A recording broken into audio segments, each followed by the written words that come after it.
all having a good time? Good. Welcome to the Midlife Crisis Drop-In Centre.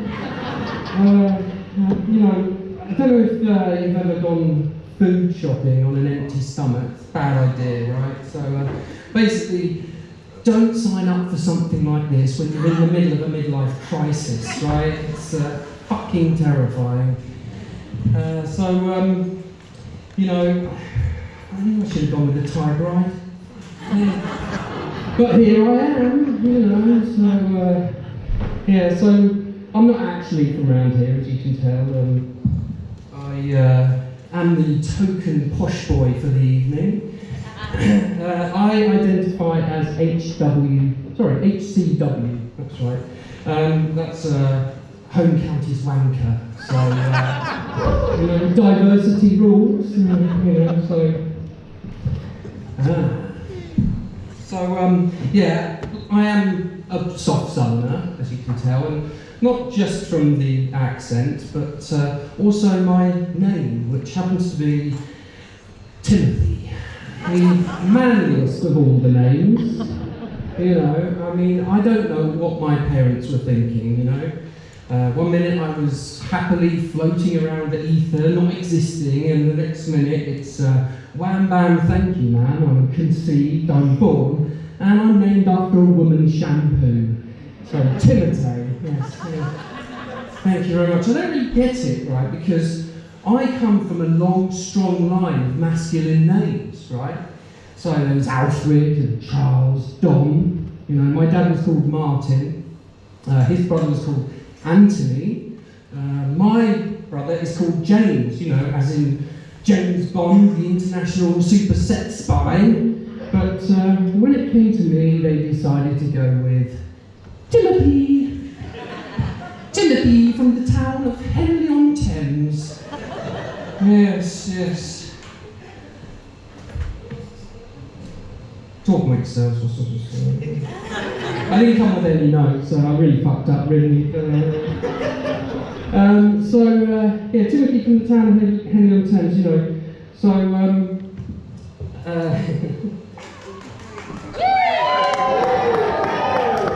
thank you very much, good night.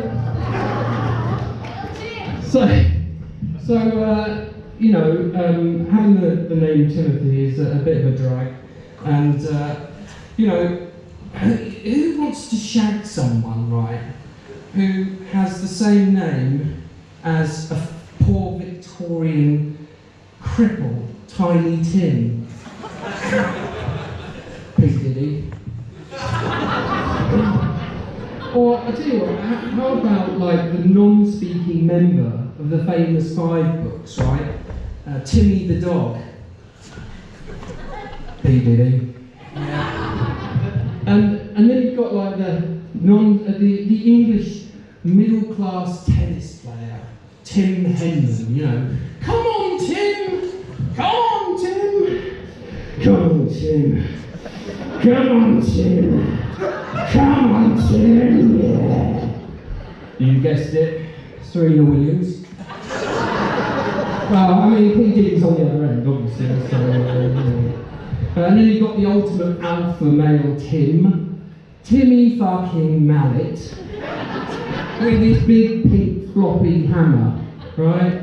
You know, even Diddy has to draw the line somewhere. Yeah, so, yeah, carry on. So, yeah, Timothy, you know, Timothy. Try using it in an everyday sentence, okay? How about, oh, lick my pussy, Timothy. Do you know what I mean? It just sounds fucking wrong. Jesus Christ. So basically I had to invent an alter ego for myself. I eventually ended up going with Uncle Timmy. Uncle Timmy. He sounds like a right bastard, doesn't he? Yeah? Type of guy you'd call if you had a little problem that needed sorting out, yeah? Not a blocked drain or anything, no, a really horny one, so, you know, I don't know, something like, you know what I'm talking about, Charlotte. Yeah, you know what I'm talking about. Yeah. He knows what he's talking about as well, yeah. So, yeah, you know, a really horny one. So, are you a really horny one? Yeah. Oh, so you can't say it from your dad, can you? Yeah, okay. Well, You can't. So yeah, like a really horny problem, you know, something like, oh, I'd like to be bent over tonight and giving it hard from behind. I think I'll give Uncle Tilly a call, you know? But she knows what I'm talking about as well, doesn't she? She's going to put in. Yeah. Oh, what? Oh, it's 07549 925. Just put it in your phone. 07549. That's it. Sing after the show. Just sing after the show. Good girl. Good girl. So, yeah, you know, I'm in my 50s, like you can probably tell, and you know, things were going great, and I had loads of time, and then all of a sudden I hit 50, and it was like, where the fuck did all the time go? Like, what's going on here? You know, I mean, I hardly finished porno for fuck's sake. You know, I'm going to have to put in some serious hours here. So, yeah, you know, I am feeling it, to be honest. You know, I'm battling the bulge. Not this bulge. That battle started to run out of steam a little while ago. You know, it's. I no longer sort of wake up full of energy and clutching at a medium-sized hard-on. These days, I sort of wake up more tired than when I went to sleep, fondling an apologetic, half-flaccid semi. You know. It's like, mate, morning. Wakey, is everything okay down there? What do I get in return? Oh, I'm sorry that you can't have a cheeky 2-minute wank this morning. You know, why don't you lay down and have a little think about your midlife crisis for half an hour instead? Fucking cheek of it, right? After everything I've done for him. Fuck me. So, you know, I used to laugh at the phrase penis pump. Yeah, it's funny, isn't it? Yeah, but these days, when I see an advert for one, I find myself laying there 2 days later going, thank goodness for discreet delivery!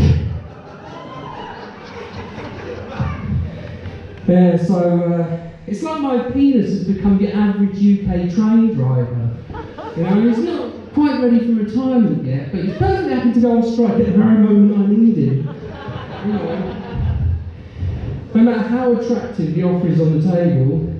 Sorry mate, train's not leaving the station today. So, I've been working out, you know, lifting weights and boxing, getting that old testosterone flowing. But my doctor said to me, you know, Tim, if you lost a little bit of weight, you know, go on a diet, not only will your erections return, but I think your medium-sized cock will look a little bit bigger too. Fucking cheeky. Everyone's a comedian these days, aren't they? Fucking hell. Anyway, so, you know, it's difficult up here in Newcastle because, like, there's a Greggs on every corner, right? I very rarely get to have sex anymore, so you sort of got to weigh up your options. And, well, sausage rolls are just so fucking accessible in this town. So my beard's going grey, and my eyesight's failing, and my hair's thinning, you know. I'm seriously considering that trip to Turkey. Oh, not for the hair transplant, but over there they've got a kebab shop on every corner. Yum! So, anyway, I actually consider myself lucky. My brother started losing his hair when he was 21, and I know I'm running over a little bit, Tony. He looks like an his phone there. But I would like to finish on this little story. So, basically, yeah, my brother was losing his hair at 21, and it really affected him, and he started wearing a cap. And he, you know, wore it for like 3 years continuously. And my dad, I mean, he's been dead 13 years now, but he turned up at the pub and he sat us down and said to my brother, "James, what is it with the hat?" Well, my brother was like, "Dad, I'm losing my hair and don't like the way it looks and it's affecting my self-confidence, you know." And my dad turned around to him and said, "Son, you're a good-looking lad, right? You are funny, you are talented, you're kind. This is what people care about. They don't care about what's on top of your head, you know? So, dude, it's time to lose the hat." Well, my brother looked over and he had worry written all over his face, you know. He said, "Dad, I can't do that." And Dad, sorry, I'm getting a bit emotional actually, it's been a while since we talked about this. Dad did what dads do, you know. And despite the fact my dad was a bit of a joker and stuff, he looked over at his son and he said, "Son, every now and again in life you are going to face a challenge, and the only thing to do is take the leap. And I'm telling you now, this is one of those times." What else could my brother do? You know, so slowly but surely, he started to take his cap off, and for the first time in 3 years, we got to see what was under it. And my dad, God bless him, with tears in his eyes as well, he smiled at my brother. He put his hand on his shoulder and he said, "Son, put the fucking hat back on there. I've been uncle